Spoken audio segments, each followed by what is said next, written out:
தினம்தோறும் விளக்கேற்ற நல்ல எண்ணெய் இதயம் நல்லெண்ணெய்.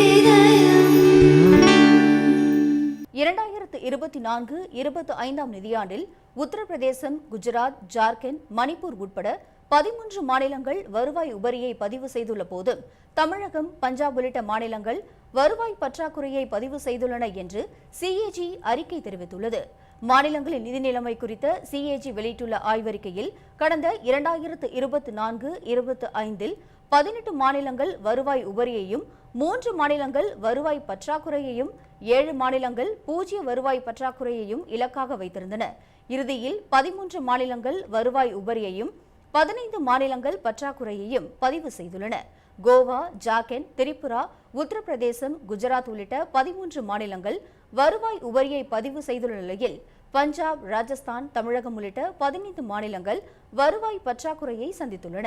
15வது நிதிக்குழு நிர்ணயித்த 3% மொத்த மாநில உள்நாட்டு உற்பத்தி இலக்கை விட 18 மாநிலங்கள் அதிக நிதி பற்றாக்குறையை கொண்டுள்ளன.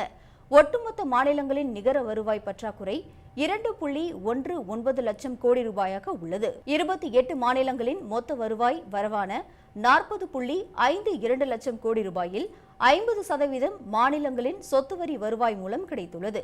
இதில் மாநில ஜிஎஸ்டி மட்டும் 43% மேல் பங்களித்துள்ளது. மாநிலங்களின் மொத்த பட்ஜெட் செலவு 51.20 லட்சம் கோடி ரூபாயாக இருந்தாலும் இதில் சம்பளம், ஓய்வூதியம், வட்டி செலுத்துதல் போன்ற கட்டாய செலவுகள் மட்டும் 43% அதிகமாக உள்ளன என்று தெரிவித்துள்ளது.